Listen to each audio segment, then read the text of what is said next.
Bé, bona tarda a tothom i benvinguts a aquest dia una mica especial en Granollers perquè són les festes de l'Ascensió.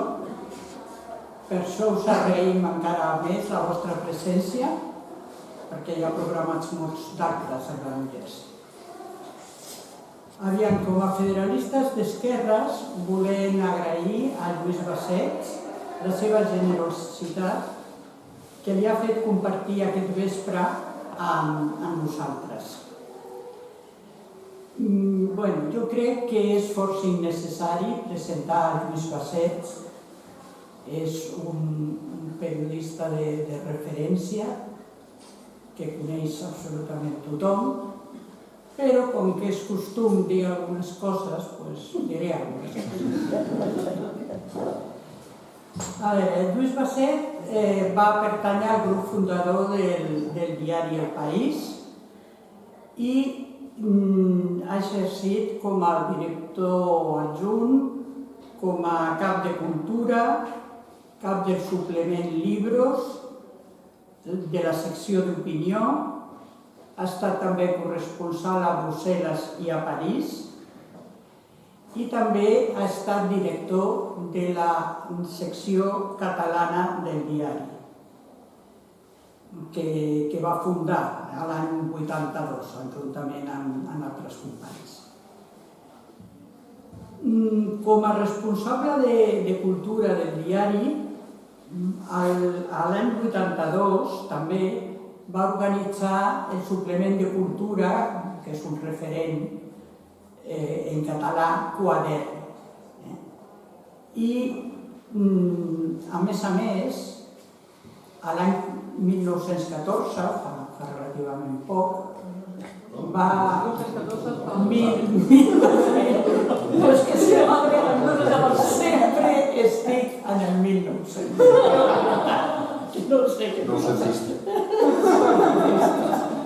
el 2014 va fer el diari digital en català El País Cat. Ha publicat molts de llibres, dels quals només citaré els últims, perquè si no ens eternitzaríem. L'any 2013 va publicar El último que apague la luz, sobre la extinción del periodismo. En el 2014, La gran vergonya, ascens i caiguda del mite de Jordi Pujol.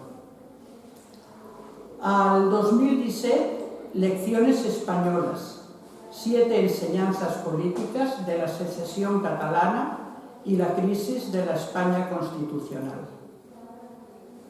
Al 2018, La rebelión interminable, el año de la secesión catalana.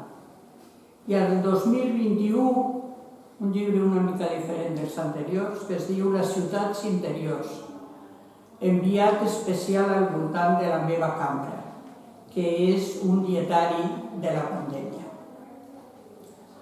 Al novembre del 2018 va fundar juntament amb Astrid Barrio i Rafael Jorba la revista mensual en català Política i Prosa, que pretén crear un espai per recuperar el diàleg i on es faci periodisme crític. En paraules de Rafael Jorba, hi ha una disfunció entre la realitat complexa i la simplicitat dels mitjans. En Catalunya s'ha trencat el contracte social, s'ha virat fins a la dualitat del blanc i negre, i una de les tasques del periodisme és reconstruir el mirall trencat. Una cosa que pretén la revista és recuperar el catalanisme polític, que va quedar ben trinxat com a conseqüència del procés. Tenim aquí l'últim número de la revista, el número de maig, que està a la vostra disposició i per aquí l'ensenyen. És el número 43, té un especial dedicat a la guerra d'Ucraïna, en un article d'en Lluís i moltes més coses. També té una entrevista molt interessant amb Joaquín Almunia i diversos articles més. Bé, doncs ara entraríem ja en matèria. La conferència aquesta, com sabeu la majoria de vosaltres, és la segona d'un cicle de 3 que s'anomena en global l'Europa que volem.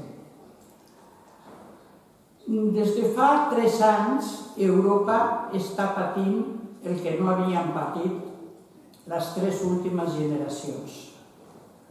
Una terrible pandèmia que ha acabat amb la vida de centenars de milers de persones, sobretot persones grans, els que eren nens de la guerra civil i a la Segona Guerra Mundial, la darrera generació d'europeus que havia viscut una guerra a les seves fronteres. Aquesta gent, en un percentatge esfereïdor, se la va emportar la pandèmia. I, per si això fos poca cosa, el 24 de febrer, Rússia va iniciar la invasió d'Ucraïna, una guerra en territori europeu que ens provoca un munt d'incerteses. Què s'hi juga la Unió Europea? Com està actuant la Unió Europea i els altres països d'Europa que no pertanyen a la Unió? Quin és el paper dels Estats Units i de l'OTAN? Per tal que ens aclareixes aquestes i altres qüestions, doncs et cedeixo la paraula, com vulguis. Moltes gràcies, Glòria. Moltes gràcies al Joan Padrós per convidar-me. Moltes gràcies a tots vosaltres per assistir a la meva segona actuació, podríem dir-ne, en Federalistes d'Esquerres de Granollers, cosa que és realment un goig i un privilegi. I realment estic encantat de compartir aquesta xerrada amb vosaltres. A veure, la Glòria ja ho ha dit, jo crec que hi ha una qüestió que diferencia aquesta guerra de qualsevol de les guerres que haguem pogut viure com a contemporanis o seguir en els recents anys. Hi ha hagut molta gent que quan va començar la guerra, el 24 de febrer, i fins i tot després, ha fet comparacions amb la guerra d'Iraq, amb la guerra d'Afganistan, amb la guerra de Líbia, amb la guerra de Iemen. Aquesta guerra és absolutament diferent. És absolutament diferent en molts aspectes, però sobretot més en un, que és el que afecta, podríem dir-ne directament, el títol del cicle i el de la xerrada, que és Europa. Aquesta és una guerra fonamentalment antieuropea. És a dir, Europa és un continent, és el continent, podríem dir-ne, on hi ha hagut més guerres a la història. És el continent que ha inventat la guerra, si veiem fins i tot els clàssics de les teories de la guerra, els grans manuals de la guerra són tots europeus, òbviament. Hi ha algun americà, tot i que s'ha de dir que els americans finalment són cosins que van marxar d'una forma o altra. És a dir, Europa és el continent de la guerra. I després de les dues guerres absolutament espantoses del segle XX, Europa va decidir-se a deixar de fer-se guerres i entrar en una dinàmica política absolutament diferent amb la qual s'havia fet la història. La història, tal com han escrit els grans clàssics, doncs la història ha estat la història de la violència i de la guerra. La guerra ha estat la partera de la història. I Europa va decidir, a partir de l'any 45, que la construcció, el debat polític, la construcció política s'havia de fer a través del diàleg, de la cooperació, de la relació multilateral entre els països i de la pau. Clau en aquesta decisió, que no és una decisió que la prenessin una elit separada de la gent, sinó és una decisió, jo diria, molt viscuda i molt sentida per tothom. Clau d'aquesta decisió va ser la construcció europea i dins de la construcció europea la relació entre Alemanya i França, que va ser, de fet, el pacte de Lisi, que és el gran pacte on es va arribar a plasmar aquestes idees. Pensem que en els orígens de la Unió Europea, com ens podia explicar molt bé Salvador Jové, que ha estat europarlamentari, va ser el posar en comú el carbó i l'acer, és a dir, els materials que servien per fer la guerra. És a dir, Alemanya i França, no únicament motu propi, sinó, s'ha de dir, també estimulats i ajudats pels altres països europeus i per als Estats Units, van decidir que la manera d'evitar la guerra era precisament van posar primer el carbó i l'acer i a continuació l'àtom, que sabíem ja llavors, a començaments dels anys 50, que era l'altre element que podia portar al conflicte armat. Per tant, per Europa aquesta guerra és una guerra que és la negació dels principis, del mètode, del sistema i de la forma de fer política que té Europa. És a dir, que hi ha un problema entre Ucraïna i Rússia, això és una evidència, però que aquest problema s'hagi de resoldre amb una invasió, amb violència, amb l'acció unilateral, a més, i després una violència que no és tan sols una violència, podríem dir-ne dirigida en els centres militars d'Ucraïna, no. És una violència que porta a la destrucció del país, porta a grans matances civils. És a dir, per tant, aquesta guerra, independentment després del balanç que ja podem començar a fer, però només ja per aquesta qüestió essencial és una guerra que ens afecta molt directament als europeus, perquè és una guerra que va a destruir-nos a nosaltres directament. S'ha dit que les excuses de Putin és un personatge curiós, molt interessat per la història, però molt interessat per la història entesa com a justificació de les seves dèries, no com a podríem dir, una reflexió sobre el passat per aprendre del passat a no repetir els errors, sinó que això ho coneixem, coneixem a Catalunya. La història instrumentalitzada per justificar les nostres dèries, els nostres ressentiments, les nostres victimitzacions. I això és la manera com ha tingut Putin d'explicar el perquè d'aquest conflicte. I en aquesta explicació ell situa a l'OTAN com l'enemic principal i l'ampliació de l'OTAN. I de fet, la no desaparició de l'OTAN a l'acabar la Guerra Freda com el motiu d'aquesta guerra. No és veritat. El motiu d'aquesta guerra és la Unió Europea. El que li molesta d'Ucraïna, clar que li molesta que Ucraïna vulgui ser part de l'OTAN, però recordem que el 2014, quan va començar la guerra de debò, quan va envair Crimea de forma absolutament, podríem dir, clandestina, però igualment il·legal, i quan va ajudar o va crear uns focus armats en el Donbass, a la conca del Donbass, a les dues províncies de Lugansk i de Donetsk, de fet, va ser per evitar que Ucraïna firmés un acord d'associació amb la Unió Europea. És a dir, no era l'entrada de l'OTAN, era l'acord d'associació amb la Unió Europea. És a dir, Putin no vol tenir de veí la Unió Europea. Per suposat, tenir la Unió Europea de veí és gairebé avui dia, ja en parlem una mica, és gairebé tenir de veí a l'OTAN, això és evident. Però la Unió Europea, a més de que és el mètode pacífic, cooperatiu, dialogant, multilateral, de fer política, també és una altra cosa. Independentment de que hi hagi ovelles descarriades, que les tenim, i les coneixem molt bé, Hongria i Polònia, concretament les que més, és un espai de llibertat i de democràcia. És un espai de pluralisme. És un espai, per tant, podríem dir-ne, de mal exemple per Rússia. És a dir, tenir una Ucraïna democràtica, pluralista, com ho és actualment, malgrat la situació d'emergència que es trobi, vagi de fet estat de guerra.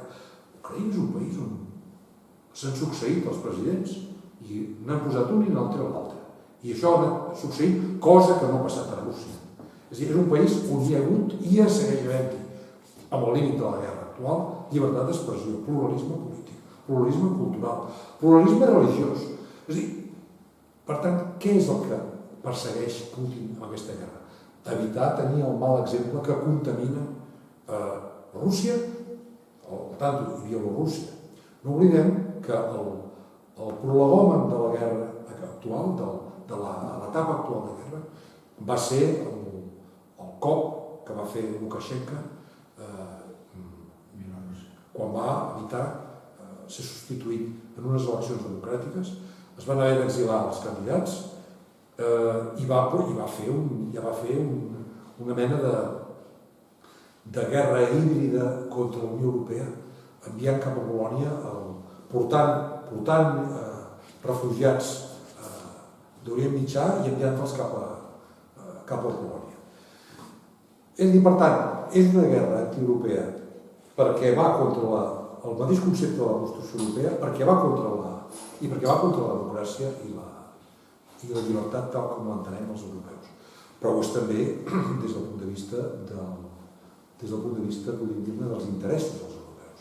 Perquè fixeu-vos que ens han fet la guerra híbrida amb la immigració, intenten coaccionar els països europeus a través de l'energia, del gas i del petroli, i a través de l'ofegament econòmic, provocant una alça dels preus, una inflació, sobretot en el mercat alimentari. Tot i que s'ha de dir que no ens podem queixar els europeus amb aquest tema d'alimentació, sinó que els que s'hauran de queixar, tot i que també podem rebre les conseqüències nosaltres, són els països més pobres, que són els països més dependents dels cereals d'Ucraïna i de Rússia, i que ara es troben en una situació d'un extraordinari augment de preus i un perill de fam absolutament cert, que té una segona conseqüència, i que és la següent amenaça de Putin, que és que efectivament si ens trobem que Egipte, Tunísia,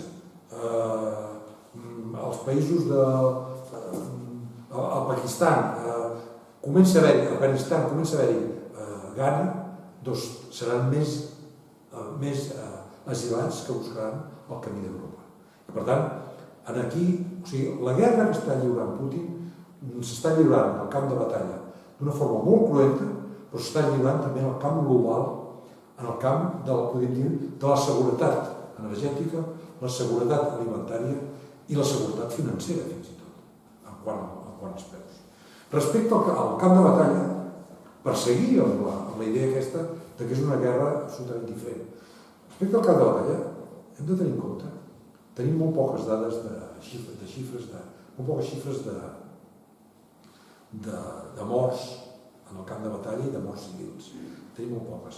Però una de les poques que tenim respecte a Rússia, que són els de morts militars, hem de tenir en compte que ja actualment Rússia ja ha tingut més baixes militars que la guerra sencera d'Afganistan. És a dir, aquesta guerra és una guerra d'una mortalitat devastadora. Jo crec que ja devem passar de més de 50.000 morts, gairebé són, sumant morts civils i morts militars. La destrucció de les ciutats és una cosa que no havíem vist a Europa des de la darrera guerra mundial. A més, és una destrucció que busca la destrucció del país. És a dir, el que està fent Putin és, ja que no pot conquerir el país, l'està destruint. Està intentant deixar-lo sense economia. Vol intentar ofegar-lo, deixar-lo sense ports, per evitar, ja ara mateix té bloquejada tota l'exportació de blat i de soja i de tots els cereals que van fonamentalment cap als països d'Àfrica i d'Àsia. Està tot això bloquejat. Està saquejant les sitges i els magatzems de gra, o destruint-los. I tot això és per ofegar Ucraïna i per obligar a Ucraïna a negociar a les condicions que ell imposa. I per això espera que fent totes aquestes coses aconseguirà la pressió internacional que rendeixi en el govern d'Ucraïna. Des del punt de vista bèl·lic, jo també una cosa, volia que em tallis en un moment determinat perquè podria ocupar tota la nit i de deixar sense... I estic convençut que molts de vosaltres tindreu preguntes per fer-me, però jo segueixo parlant i després ja, quan creguis que que haig d'aturar-me, diu Bueno, Francia. la idea seria parlar 3/4 d'hora, una cosa així, i després deixar Una mica de... no saps? Molt bé, des del punt de vista de la guerra, també voldria dir alguna cosa sobre el que ha passat en aquests 3 mesos. Avui fa 3 mesos que va començar, 3 mesos de calendari, 24 de febrer, 24 de febrer, 24 d'abril, 24 de maig. El que ha passat en aquesta guerra és que, que les coses li han sortit molt malament a Putin. Aquesta és la primera cosa que hem de dir. És a dir, Putin ha estat, des d'un punt de vista estrictament militar, ha estat derrotat ja en la primera fase de la guerra. Vol dir això que ha estat derrotat en aquesta guerra? No. Perquè a més les guerres no es juguen únicament en el pla militar. Les guerres són polítiques i militars. I també, per tant, econòmiques, demogràfiques, i tot. A la primera fase, que volia ser estrictament bèl·lica, Putin tenia la intenció de, en 4 o 5 dies màxim, arribar a Kiev, enderrocar el govern, a ser possible inclús detenir els governants i probablement afusellar-los, i posar un govern titella a Ucraïna que pactés amb Rússia el que ell vol, que és que Ucraïna inclou a la seva Constitució que mai s'adherirà a l'OTAN i que serà un país sense armament, sense exèrcit i, per tant, a disposició de la seguretat de Rússia. Aquest era el pla de Putin. Va fer 2 fases, es va deixar un marge. Primer va ser la pressió acumulant els exèrcits a les fronteres, a la frontera de Bielorússia molt important, perquè, de fet, l'exèrcit que va baixar cap a Kiev venia de Bielorússia, amb tota la complicitat de la dictadura de Lukashenko.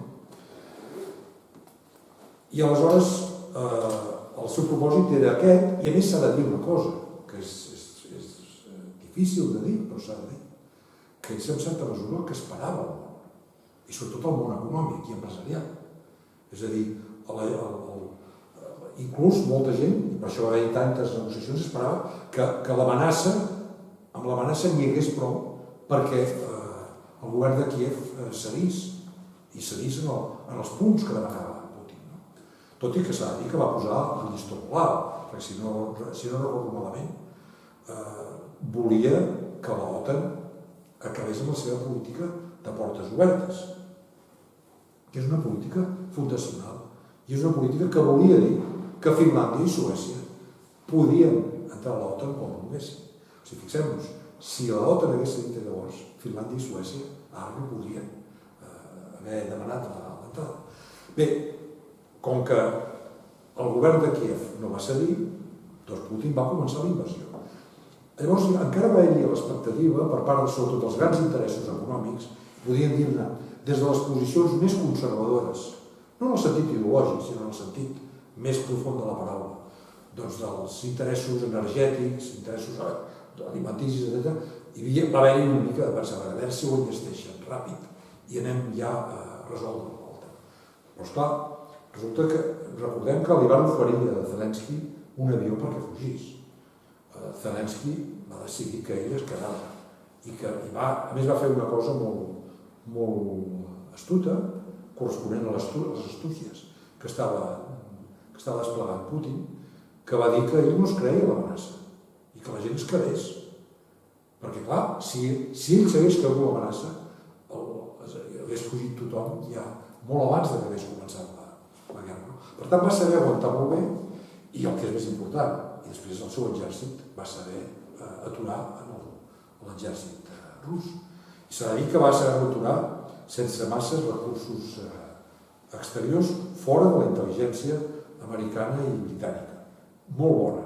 S'ha de dir que es pot dir que la intel·ligència americana s'ha tret l'espina que es va clavar profundament en la guerra d'Iraq, amb els errors garrafals que va fer la guerra d'Iraq.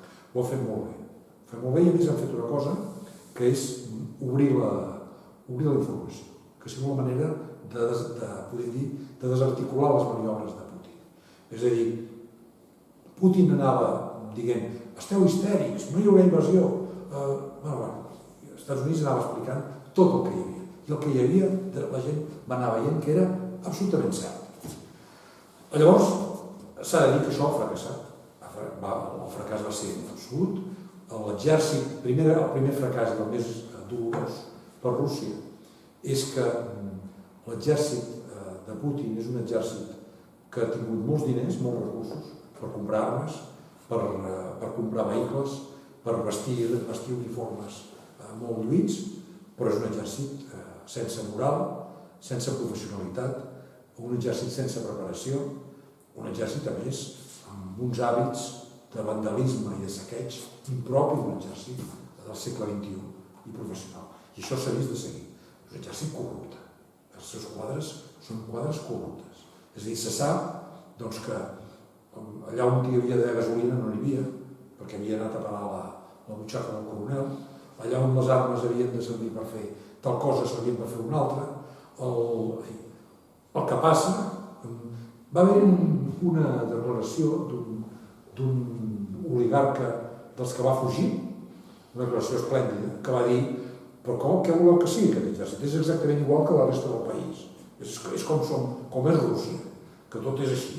Així és aquest exèrcit. Per tant, el primer fracàs va ser de l'exèrcit rus, que va fallar, per exemple, moltíssim.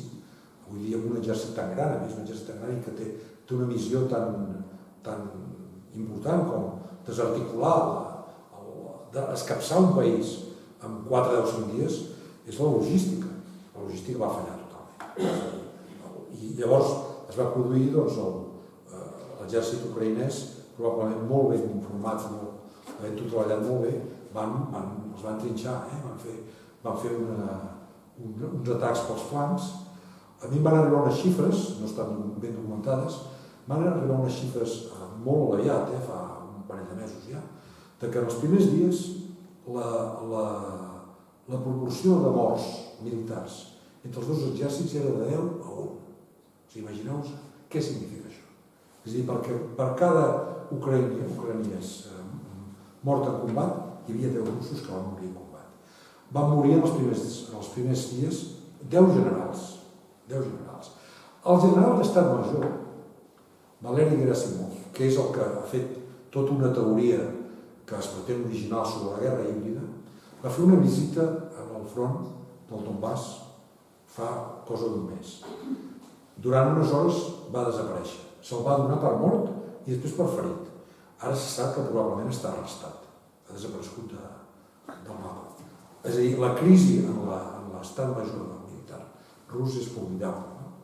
Bé, això a Putin li importa molt poc perquè té un fons de comerç infinit, pot anar posant tant material humà com vulgui, tot i que no estigui preparat, perquè és càrrega canó, que ell llença. I el que té, en canvi, i que això sí que té molt més que Ucraïna, són canons i tancs i aviació.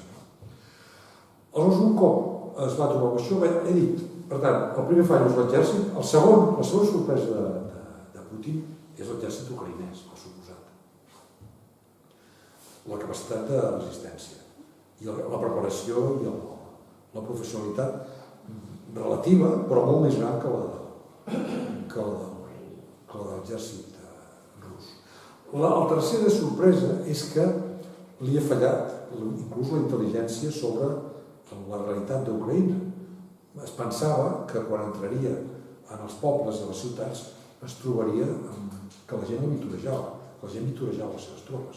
I s'ha trobat, i hem vist imatges, per exemple a Kherson, els primers dies, entraven les tropes i els ciutadans sortien en manifestació contra els soldats russos, amb banderes ucraïneses i cantant els himnes ucraïnesos. És a dir, també li ha fallat la seva anàlisi del que era el país. I li ha fallat una quarta cosa molt important i que ens interessa molt com a europeus, i ha estat la unitat dels aliats. Ja entrarem després en les esquerdes, no hi ha unitat perfecta, hi ha moltes esquerdes, hi ha moltes diferències, és lògic. La OTAN té 30 socis, a la Unió Europea 27. Hi ha sistemes polítics diferents, interessos totalment diferents, ideologies a la governant de signes contraris. Per tant, hi ha d'haver diferències, però mai hi havia hagut una unitat tan formidable en qüestió que s'ha anat construint a poc. S'ha de dir que els primers dies els primers dies era impopular la idea d'enviar ajuda militar. Hi va haver-hi aquella ajuda ridícula alemana d'enviar cascos i armilles antibales, que va ser patètic, no? Aquí mateix, i no cal que esmenti cap força política concreta, però els prejudicis contra enviar havia de ser armes defensives, com si es pogués diferenciar quan t'estan destruint, t'estan assassinant, entre armes defensives i armes ofensives. És a dir, això ha costat, encara ara mateix doncs hi ha països, aquest mateix, que no han enviat armes pesades, no han enviat artilleria i tancs, però que s'hagi enviat doncs allò, fusells i balística, etc. L'aviació, recordem que Polònia volia enviar avions i no se li va deixar enviar. És a dir, els primers dies i les primeres setmanes van ser molt dures perquè calia que ens esclaríssim nosaltres mateixos què estava passant. El que estava passant és una cosa molt senzilla. És que hi ha un país que és objecte d'una guerra d'agressió, que és l'única guerra que dona dret legítim i legal a defensar-se. L'única guerra, podem dir-ne, que està reconeguda legalment per Nacions Unides és la guerra en defensa pròpia, que és la que estan lliurant els ucraïnesos. Ho diu la Carta de Nacions Unides. La Carta de Nacions Unides en aquests moments en flagrant violació per part de Rússia. I per tant, els ucraïnesos que estan fent defensar-se. Per tant, tenen tot el dret a defensar-se, tenen tot el dret a demanar ajuda, nosaltres tenim l'obligació d'ajudar-los i fixem-nos que no estem fent una cosa que tenim també el dret, tindríem tot el dret a fer-ho. Jo diria inclús l'obligació de fer-ho, però no ho podem fer. I no ho podem fer per una qüestió, podríem dir-ne, de prudència política i fins i tot militar, que és enviar ajuda directa. És a dir, què més lògic seria ara que la Unió Europea i l'OTAN enviés soldats peu a terra, avions, el que calgués, per defensar el país que està sent agredit, envaït i destruït. I això no es fa per un raó. La posició política que ha adoptat la Unió Europea, l'OTAN, els Estats Units, és una posició política raonable i prudent. I és que s'ha d'evitar l'escalada. No entraran aquests països ni aquestes aliances. No entraran en combat directe amb Rússia. Per què? Perquè Rússia és una potència nuclear. Perquè Rússia, qualsevol d'aquests actes que estarien totalment, per entendre's, justificats en una situació de guerra convencional, qualsevol d'aquests actes se'l prendrà directament com una agressió directa a Rússia i, per tant, tornarà el cop amb un atac nuclear, perquè tenim la possibilitat sinistra de desencadenar una guerra mundial. I això es vol evitar. Com s'evita això? Doncs no entrant en combat. No entrant en combat i fent el mínim que s'ha de fer en aquests casos, que és proporcionant tot l'ajut financer, humanitari, sanitari i militar en entrenament, en armes, en logística, en intel·ligència, en tot el que es pugui fer. Europa, a més, l'esforç que està fent Europa és extraordinari. S'ha de dir que, sí, podem criticar Alemanya, va sempre arrossegada, es queda curta. No vol, Hongria, amb aquest impresentable d'Orban, no vol que es talli una vegada la compra de petroli. Però la Unió Europea ha fet una cosa extraordinària que no havia fet mai a la seva història, que és que ha finançat amb els pressupostos europeus, amb un fons, amb el pressupost és inexacte dir-ho així, no és el pressupost exactament europeu, però amb un fons europeu aprovisionat per tots els socis, està finançant l'ajuda militar. És un fons que es va crear amb l'última reforma dels tractats i que Josep Borrell l'ha aplicat per primera vegada. És un fons per la pau, però és que per aconseguir la pau moltes vegades cal fer la guerra. I aquest fons és el que està servint perquè països com Espanya puguin finançar la compra d'armes i passar les armes a l'exèrcit ucraïnès. Això és una de les coses que està fent. Després, l'ajuda militar, això és una decisió que pren cada país. No és una decisió que la puguin prendre els 27 com a tals. El que sí que poden fer, i han fet, són les successives onades de sancions. Molt difícil d'obtenir, sempre amb una gran lentitud, i encara tenim l'última onada que no abasta el petroli, que és la clau, perquè a més el que en aquests moments necessitaria Putin, tal com va dir Zelensky ahir mateix en el fòrum de Davos, és un bloqueig total, absolut, a tot, bancari, comercial, energètic. És a dir, i per què això? Per aturar la guerra? Jo diria que per tres raons. Per mirar d'aturar la guerra, per seure. En segon lloc, per dibuixar com ha de ser el futur amb Rússia. En un país que fa això, no pot haver-hi tractes. Cap tracte. Ni un tracte. És a dir, si Putin vol l'alt del foc i la pau, ha de canviar el seu comportament. S'ha de comprometre a comportar-se d'una altra manera. No pot ser que un país es salti tots els tractats internacionals, alguns inclús firmats amb Ucraïna, on es garantia la integritat de les seves fronteres, l'integritat territorial. No pot ser que se'l salti i que després pretengui, doncs ara m'asseuré a negociar i ara m'aixecareu les sancions, em donareu garanties que no em portareu als tribunals internacionals i no hauré de pagar indemnitzacions. No. Jo crec que amb això la comunitat internacional i, en primer lloc, Europa, la Unió Europea, que és podríem dir-ne, la matriu del que ha de ser un ordre internacional regit pel dret i no per la força, el que ha de fer és exigir de Rússia que per asseure's a mantenir una relació nova amb Europa ha de canviar la forma de comportament. Aquesta és la segona raó, però hi ha una tercera raó, i és que si això es deixa passar, és un antecedent terrible, al qual s'hi acolliran altres països, per exemple, Xina amb Taiwan. És a dir, si Rússia pot fer això que ha fet amb Ucraïna, per què no Xina no pot fer-ho amb Taiwan? Per què? Quin motiu hi ha? Inclús jo diria que des del punt de vista dels constrenyiments legals internacionals són menors els de Xina amb Taiwan. És a dir, Rússia tenia uns acords amb l'OTAN, amb la Unió Europea, amb les Nacions Unides, amb Ucraïna, per totes bandes, que no permeten imaginar que un govern que no sigui realment un govern mafiós i l'exterior faci el que ha fet Putin a Ucraïna. Per tant, des d'aquest punt de vista, realment la Unió Europea està fent el que ha de fer i probablement, si no pot fer més, és perquè efectivament la Unió Europea és una unió de països sobirans, democràtics, cadascú amb la seva legislació, la seva Constitució, i costa molt d'avançar més. De tota manera, fixeu-vos que el tret per la culata li ha sortit tan malament a Putin que, a part de trobar-se que els seus anàlisis no eren bons, ara ja ha començat a recollir els resultats de la seva errada moral. I el resultat més important és el fet que Finlàndia i Suècia hagin demanat l'ingrés a l'Aliança Atlàntica.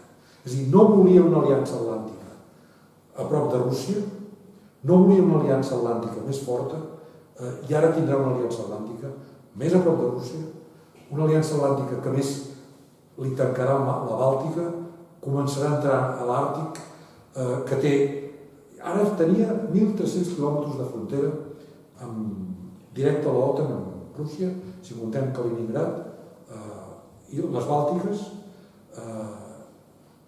i potser Polònia amb Bielorússia.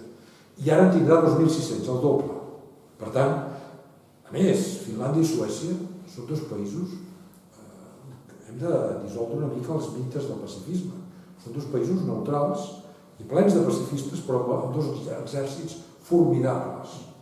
Dos exèrcits molt professionals, i en el cas de Finlàndia, la primera artilleria d'Europa després de la de Rússia.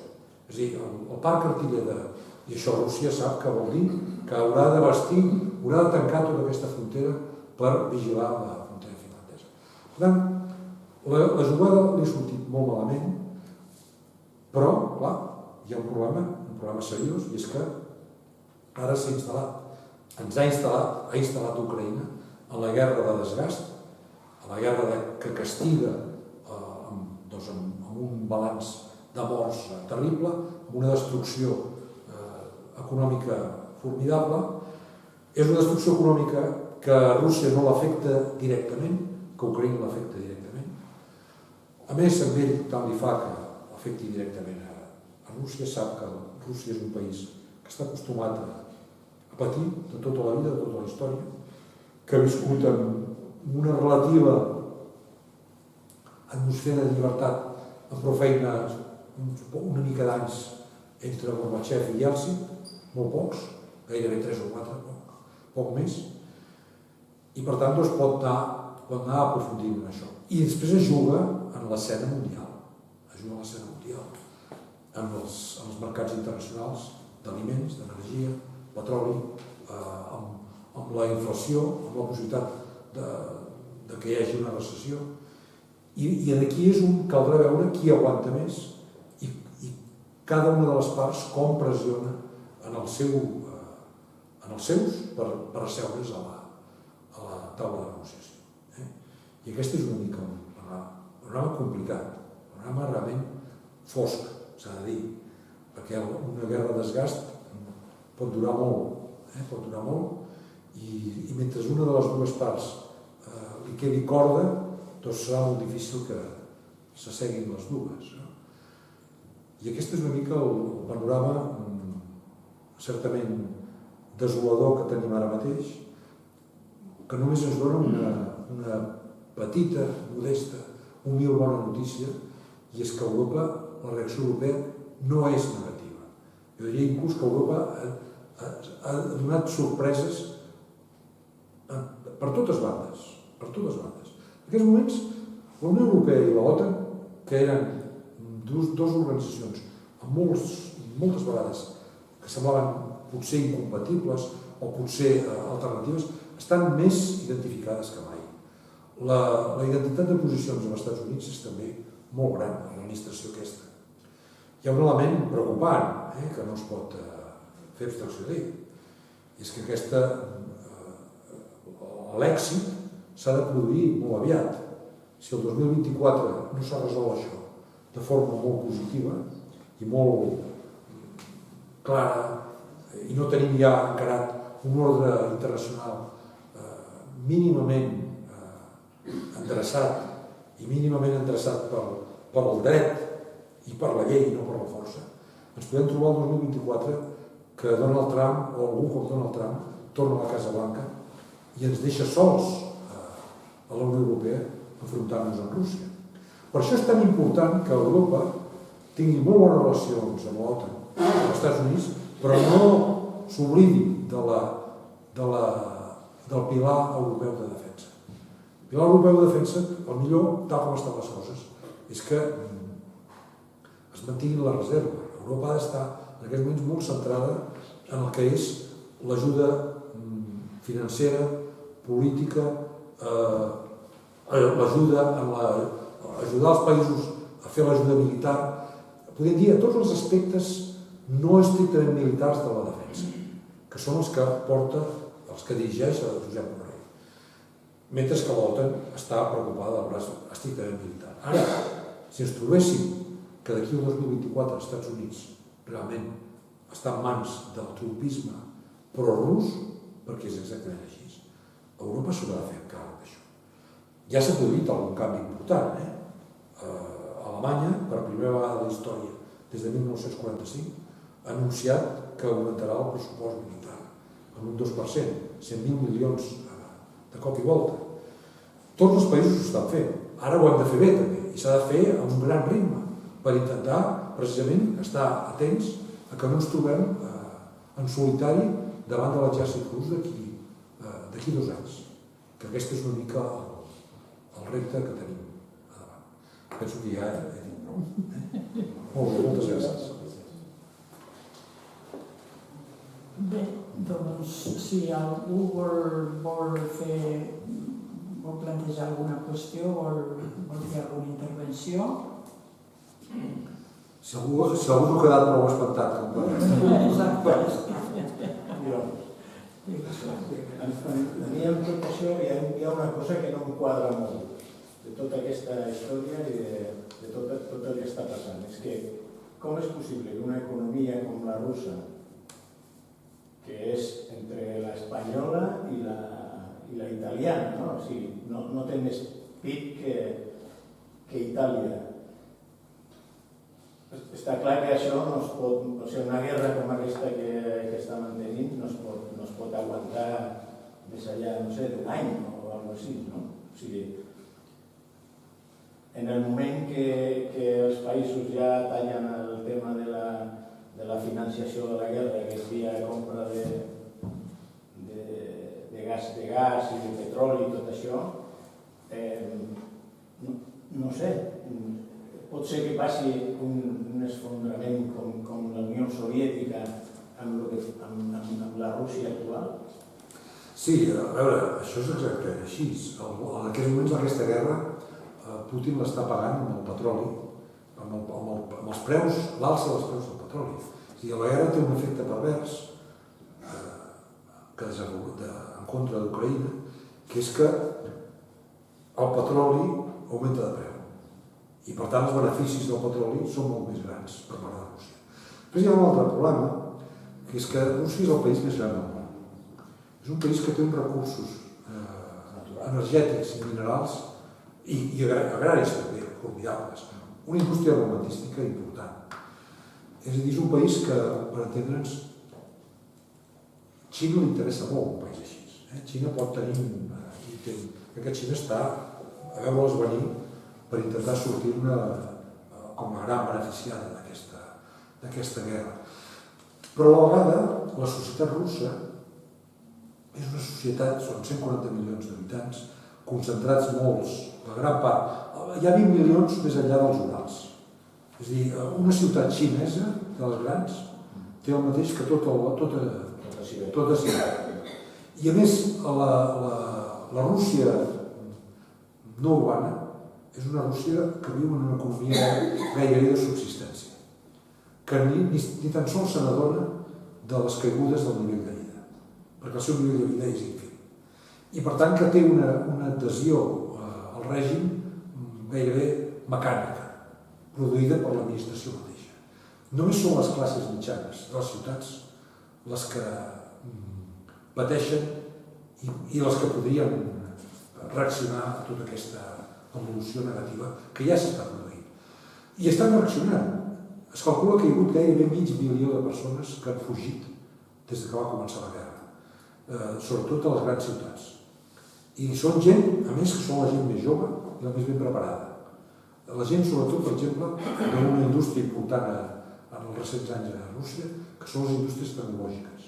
Tot el que està vinculat als blogs, a internet, als TikToks i aquestes coses, actualment s'estan instal·lant a Estònia, a Polònia, a Lituània, a Kazakhstan, a Finlàndia. Han marxat els primers dies de la guerra, els trens que anaven a Helsinki estaven tots plens i de tornada buits. És a dir que, per tant, tot això, que jo crec que Putin ho ha calculat molt bé, li permet mantenir el control del país.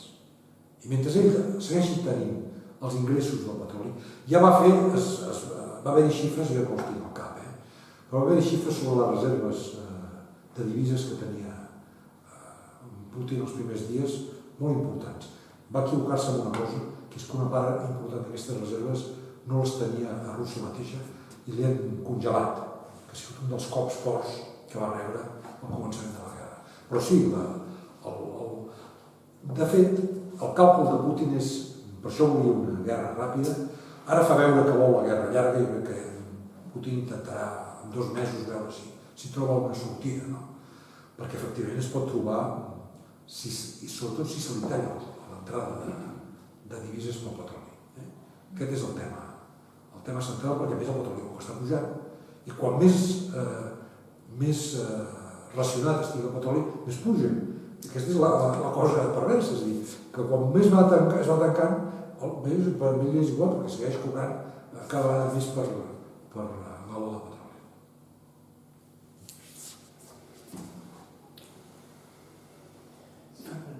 Una cosa que a mi em queda molt és com recomposa la seva situació a Alemanya. Perdó? Alemanya.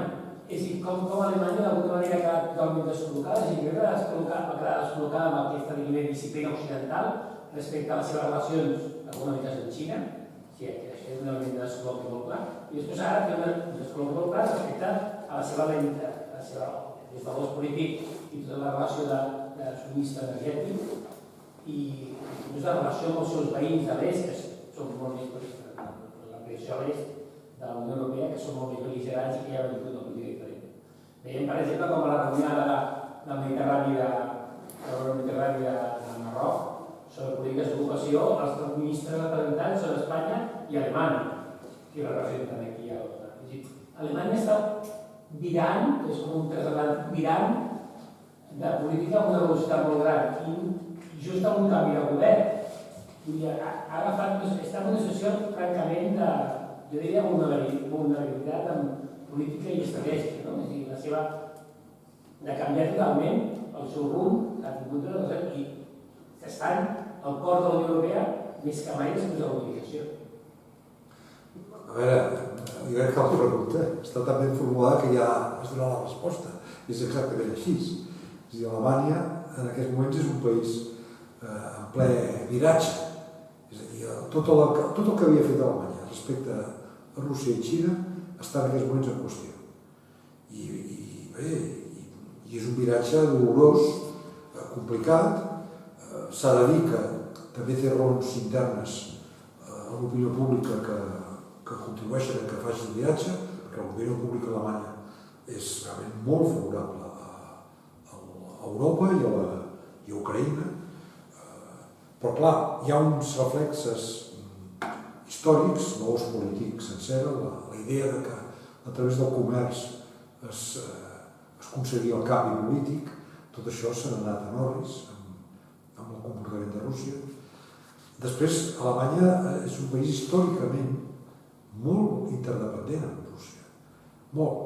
Vaja, el cas més clar és la qüestió de l'Esveda, que de fet és un oligarca rus. L'Esveda és un oligarca rus. Les famoses portes giratòries de l'IBEX 35 espanyol, allà són portes giratòries que donen al Kremlin directament. És a dir, els grans magnats de l'economia alemanya estan molt d'ells molt vinculats al Kremlin, no? És a dir, i a més això històricament és així, és a dir, fora del moment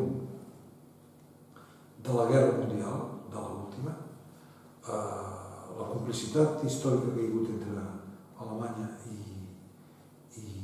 Rússia és formidable. En temps dels tsars, en temps de...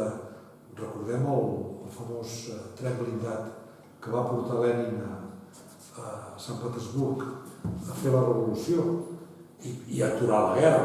És a dir, el pacte Ribbentrop-Molotov, que va servir per... Les coses que Putin no vol sentir-ne parlar. Perquè Putin el que fa és identificar Alemanya amb el nazisme, cosa que és una animalada. Però, clar, Alemanya té una tradició històrica i política de vinculació molt estreta a Rússia. I la seva economia ha estat sempre molt vinculada als mercats de tot centre Europa, el que era l'antic bloc soviètic. I ara, doncs, li ha costat molt fer aquest viratge. Li està costant molt. Inclús he llegit alguna cosa que el propi canceller pot estar sent pressionat personalment i tot des del Kremlin. Que recordem que a Rússia hi ha una tradició, més que a Rússia, a l'Udenka, al KGB, a l'antic KGB, una llarga tradició de xantatge, el compromat, que en diuen, el xantatge personal dels polítics, propis i aliens. I això pot ser que sigui perfectament possible.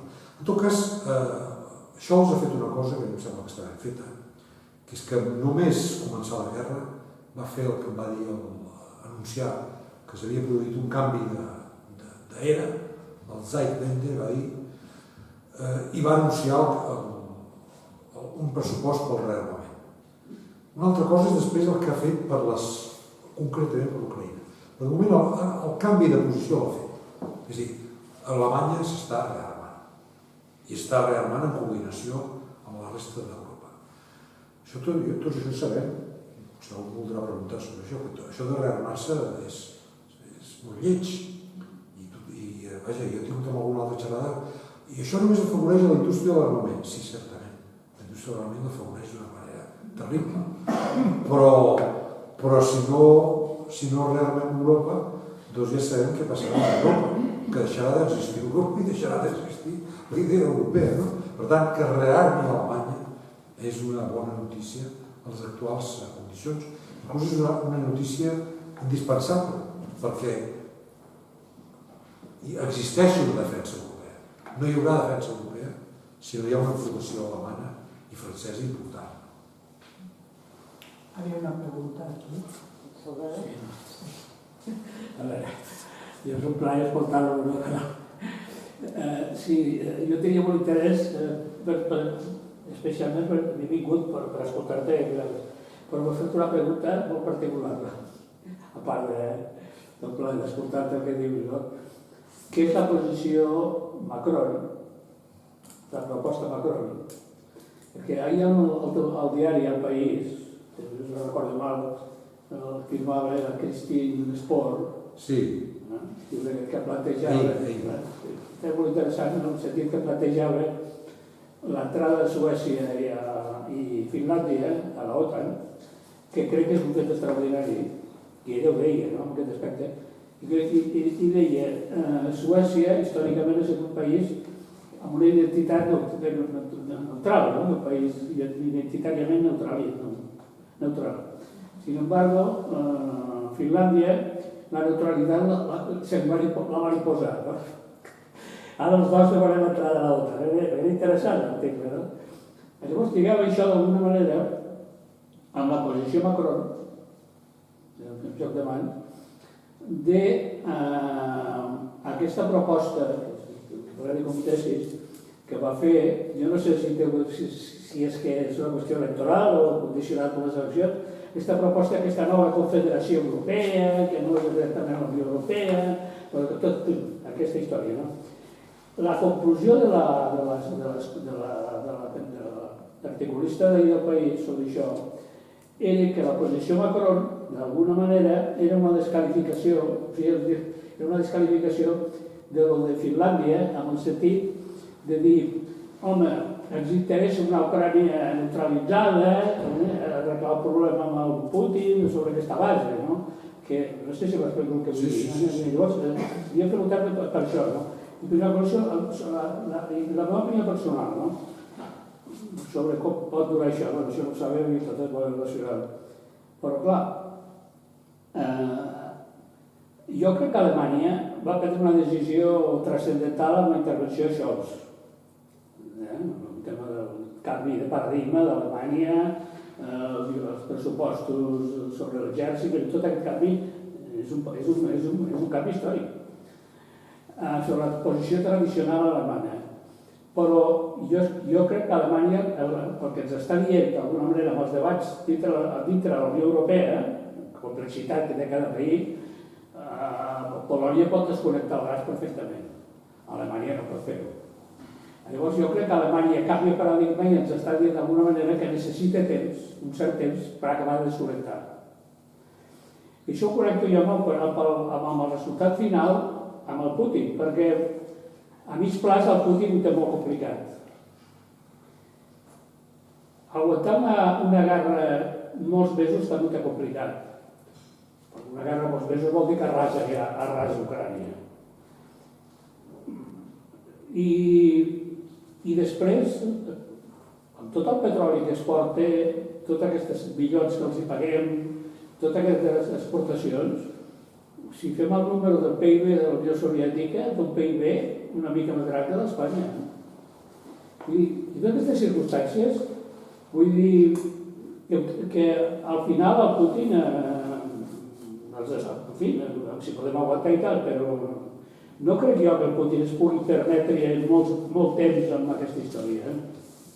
Sí, a veure, la proposta de Macron, a veure, jo crec que es pot entendre de dues maneres.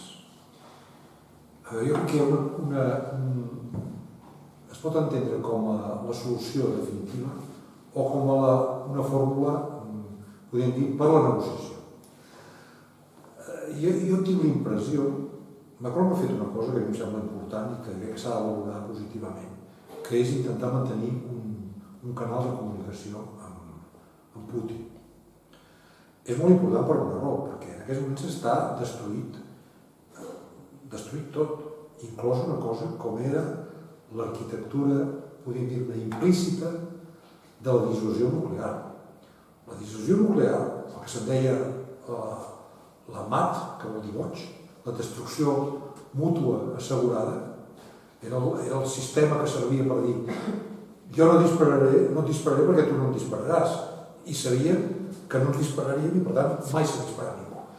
Estava garantida per una mínima relació, podríem dir-ne, de confiança. És paradoxal, però és així. I que estava expressada pel telèfon vermell.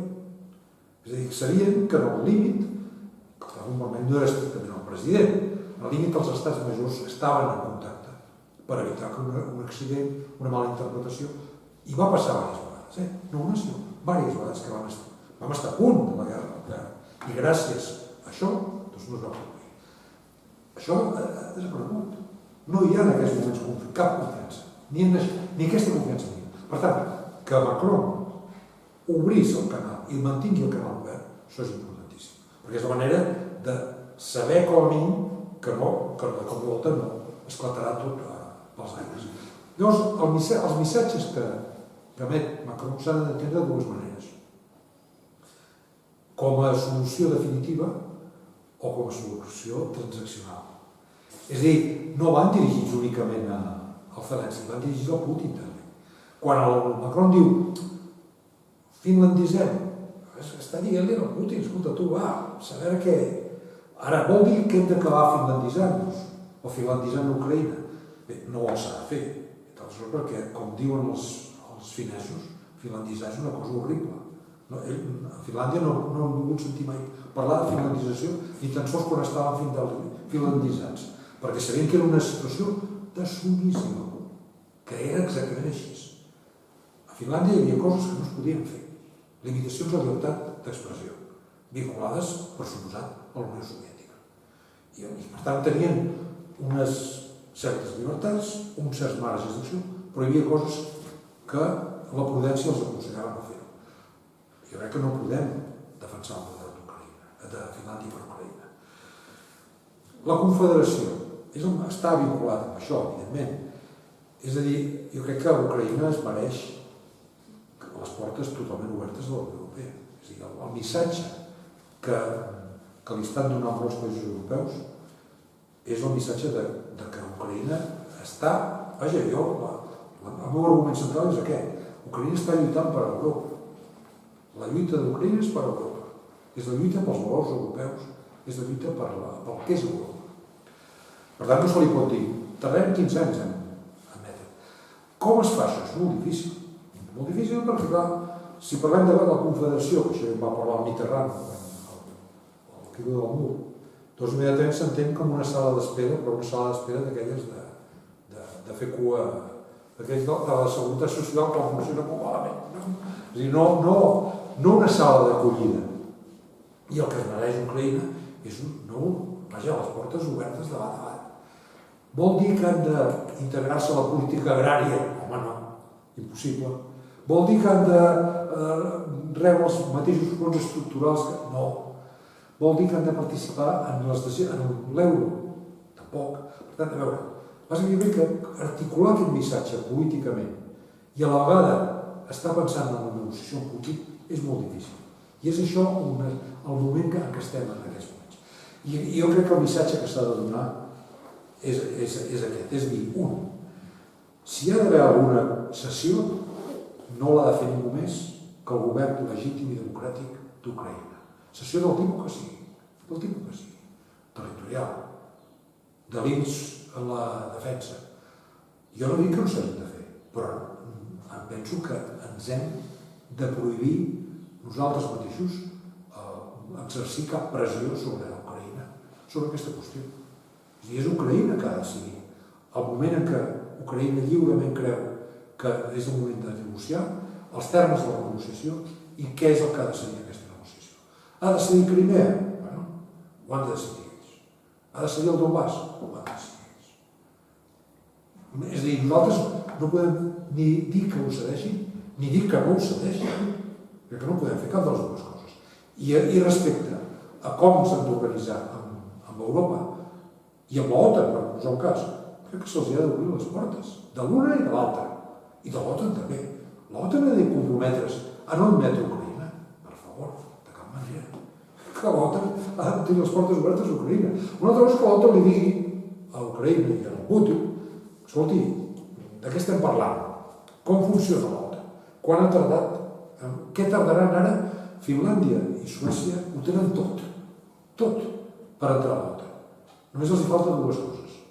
El consens, i no el tenim, perquè Turquia no està d'acord, i que es firmi l'acord de cobertura segons l'article 5è del Tractat de Washington sobre la defensa col·lectiva. Res més, tota la resta compleixen, però de sobres, tot. Drets humans, estat de dret, llibertats polítiques, preparació de l'exèrcit, interoperabilitat, maniobres, el que vulguis. Tot el que molts altres països han tardat anys han fet per entrar a l'OTAN, doncs Finlàndia i Suècia ho compleixen. Ucraïna ho compleix? No. Haurà de complir-ho, però se li ha d'obrir les portes. No se li ha de tancar. Jo crec que amb la Unió Europea és el mateix. Se li ha d'obrir les portes i caldria trobar una sala d'espera que no fos una sala d'expulsió, sinó realment d'acollida. I això s'ha de fabricar, s'ha de construir. Sí, alguns de nosaltres que ja, els que tenim una certa edat, ens ha quedat molt incrustat en l'interior, OTAN no les esfora. És a dir, vull dir que això, vinculant-ho amb una certa mala consciència respecte d'alguns aspectes sobre l'esquerra. En Lluís Rabell acaba d'editar un llibre que es diu La izquierda desnortada i que no he llegit el llibre perquè acaba de sortir del forn, però sí que potser hi ha alguna reflexió sobre el paper de l'esquerra en relació al conflicte. Jo no tinc dubtes sobre el país agredit, té dret a la defensa, com deia el títol de la xerrada que hem programat, no? Però sí que pensava, d'una banda, un aspecte previ a la guerra. Es podia haver fet a Europa des de l'esquerra alguna cosa abans no arribés a una situació com aquesta? Pregunto. I l'altre és el paper de les esglésies, de les esglésies ortodoxes, és a dir, l'ucraïnesa, la russa, i també, en tot cas, tots els moviments fonamentalistes ultrareligiosos, ultraradicals nord-americans vinculats amb el trumpisme també d'alguna manera. Jo em vaig quedar sorprès que les esglésies faran alguna cosa aquí. Clar que una cosa és la moral i l'altra cosa és la política i són aspectes molt diferents, no? Però es podia haver fet alguna cosa per prevenir-ho. I aquesta esmentada quin paper ha fet en aquest sentit? A veure, és que es portava moltes coses igualment. O sigui, no resoltes i per això... L'OTAN. A veure, l'OTAN actual, l'OTAN d'avui, no és l'OTAN de l'any 86. Té molt a veure amb l'OTAN del 86, però és una altra OTAN, perquè una OTAN que s'ha transformat totalment. Aquella era l'OTAN de la Guerra Freda entre la Unió Soviètica i els Estats Units. I a un país com Espanya, per posar un cas, clar, això és aquí hi ha una meditació, jo diria gairebé, dic meditació, no reflexió, gairebé una meditació, perquè hauria de ser tranquil·la, col·lectiva, intergeneracional, probablement,